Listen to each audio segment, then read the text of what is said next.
عمر بن عبدالعزیز 3 بر اعظم کے بادشاہ تھے، 1 کروڑ مربع میل پر حکومت تھی، 1 کروڑ مربع میل۔ جب انتقال کا وقت آیا تو رجا بن حیوہ کو بلایا کہ دیکھو میں نے عبد الملک بن مروان کو دفن کیا جو ان کے چچا تھے سگے، اور ان کے سسر بھی تھے، اس نے 21 برس حکومت کی تھی۔ تو جب میں نے اس کو قبر میں رکھا اور اس کے کفن کی گرہ کھولی تو اس کا رنگ سیاہ کالا ہو گیا تھا، اس کی یہ جگہیں سیب کی طرح سرخ تھی اور چہرہ قبلے سے ہٹا ہوا تھا۔ پھر میں نے ولید کو دفن کیا۔ ولید روزانہ تہجد میں 10 سپارے کھڑے ہو کے پڑھتا تھا، 10 سپارے روزانہ کھڑے ہو کے پڑھتا تھا کہ میں نے اسے قبر میں اتارا، کفن کھولا تو رنگ سیاہ کالا اور چہرہ قبلے سے ہٹا ہوا۔ پھر میں نے سلیمان کو دفن کیا۔ سلیمان کی میت کو جب قبر کے قریب کیا گیا اتارنے کے لیے تو ہلنے لگا، اس کے بیٹے کہنے لگے ہمارا باپ زندہ ہے، بے ہوش ہو گیا تھا۔ حضرت عمر نے کہا زندہ نہیں ہے، عذاب قبر پہلے شروع ہو گیا ہے، جلدی سٹو قبر ہے۔ کہ پھر میں اس کی قبر میں اترا۔ سلیمان بن عبد الملک سارے بنو امیہ کا سب سے خوبصورت جوان تھا، 42 سال کی عمر میں مر گیا تھا۔ تو میں نے جب اس کے کفن کی گرہ کھولی تو اس کا رنگ سیاہ کالا تھا اور چہرہ قبلے سے ہٹ گیا تھا۔ اب میں جا رہا ہوں، دیکھنا میرے ساتھ میرا اللہ کیا کرتا ہے۔ اسی تخت پہ حکومت کی تھی جس پر ان تینوں نے حکومت کی تھی، لیکن ان کی حکومت کا سٹائل اور تھا، ان کا سٹائل اور تھا۔ ان کے سالے آئے، مسلم بن عبد الملک، کہنے لگے عمر بچوں کو بھوکا چھوڑ کے جا رہے ہو، کیا کریں گے تیرے بعد؟ کہنے لگے حرام کھلایا نہیں، حلال تھا۔ کہا میرے بچوں کو بلاؤ۔ بچے آ گئے، 12 بچے بچیاں تھے۔ کہنے لگے میرے بچوں، میرے سامنے 2 راستے تھے، تمہارے لیے حرام اکٹھا کر کا، خود میں جہنم میں جاتا ہوں، تمہیں میں اللہ سے تعلق سکھاتا، خود میں جنت میں جاتا۔ میں تمہارے لیے آگ نہیں سہ سکتا، میں نے تمہیں اللہ سے لینا سکھا دیا ہے، جب ضرورت پڑے اللہ سے مانگنا، اللہ دے گا۔ اور ان سے فرمایا دیتے ہو؟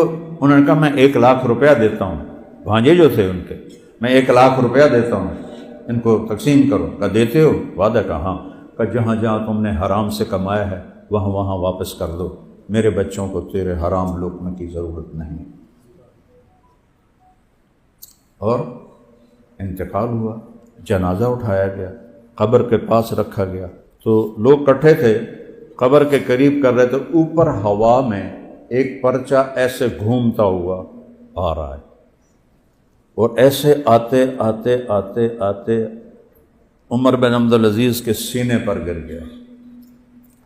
تو جب انہوں نے اٹھا کے دیکھا تو اس پہ لکھا ہوا تھا بسم اللہ الرحمن الرحیم، براءۃ من اللہ لعمر بن عبدالعزیز من النار۔ پہلی سطر بسم اللہ، دوسری سطر اللہ نے عمر کو جہنم سے آزاد کر دیا۔ پوری اسلامی تاریخ میں یہ واقعہ نہیں، اور کس پر پیش آ رہا ہے؟ 3 بر اعظم کے بادشاہ کے ساتھ پیش آ رہا ہے۔ یہ چھوٹے سے کاروبار کر کے اللہ کو راضی نہیں کر سکتے، وہ 3 بر اعظم کی حکومت کر کے، یہ پہلا اور آخری قصہ ہے اسلامی تاریخ۔ تو انہوں نے وہ پرچہ ان کے اندر ڈال دیا کفن۔ تو حضرت رجا بن حیوہ مفتی تھے شام کے، انہوں نے جب کھولا کفن کو تو کیا دیکھا؟ فرمانے لگے میں نے دیکھا جیسے 14ویں کا چاند قبر میں آ گیا، اور چہرہ ایسے قبلہ کی طرف فٹ، اور یوں لگ رہا تھا جیسے 14ویں کا چاند قبر میں آ گیا ہو۔ 3 بر اعظم کی حکومت، لیکن اللہ کو راضی کر لیا۔ اتنی بڑی خلافت، اور بیوی فاطمہ سے کہنے لگے فاطمہ 1 درم یعنی 1 روپیہ ہے تیرے پاس؟ کہ کیوں؟ کہ میرا انگور کھانے کو جی چاہ رہا ہے۔ 1 روپیہ۔ اور عمر واحد خلیفہ ہیں بن عبدالعزیز، ان کے زمانے میں 6 مہینے کے بعد 3 بر اعظم میں کوئی زکوٰۃ لینے والا نہیں تھا۔ پوری اسلامی تاریخ میں یہ پہلا اور آخری واقعہ، کوئی زکوٰۃ لینے والا نہیں، اتنی فراخی ہو گئی۔ اور وہ کہہ رہے ہیں 1 روپیہ ہی آ گیا، کیوں؟ انگور کھانے۔ کہا تو بیت المال بھرا پڑا ہے، آپ کا کوئی حق نہیں۔ ایسے تڑپے، نہیں نہیں نہیں فاطمہ، میں جہنم کی آگ نہیں سہ سکتی۔ عید کا موقع قریب تھا، بچوں نے ماں سے کہا کپڑے تو عید کے لیے لے کے دو۔ کہنے لگے تمہارے ابا آتے ہیں تو کہتی ہوں، حضرت عمر آئے تو کہنے لگے بچے کپڑے مانگ رہے ہیں عید کے لیے۔ کہ میرے پاس تو پیسے کوئی نہیں، خزانہ یوں بھرا پڑا ہے کہ زکوٰۃ لینے والا کوئی نہیں، کہ میرے پاس تو پیسے کوئی نہیں۔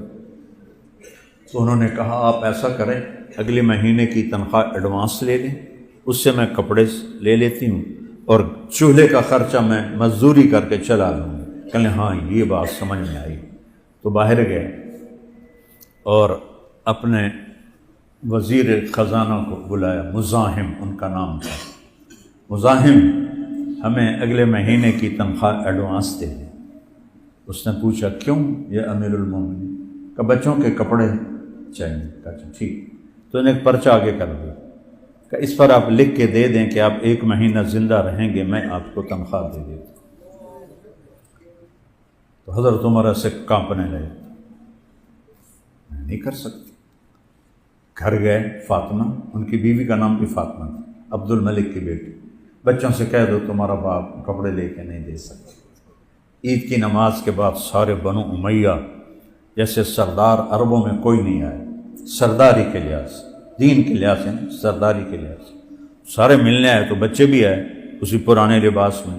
تو عمر کے آنسو چھلک پڑے اور کہنے لگے آج تمہیں اپنے باپ سے گلہ تو ہوگا کہ ہمارا باپ ہمیں ایک جوڑا کپڑ بھی نہ لے کے دے سکے۔ تو ان کے سب سے بڑے بیٹے کا نام تھا عبد الملک، اور ان کی زندگی میں ہی فوت ہو گئے تھے۔ کہنے کہ ابا جان آج ہمارا سر فخر سے بلند ہے کہ ہمارے باپ نے مسلمانوں کے مال پہ ڈاکہ نہیں ڈالا ہے۔ اس چیز نے ان کو یہ مقام دیا۔ پرچے آسمان سے اتر رہے ہیں کہ ہم نے عمر کو معاف کر دیا۔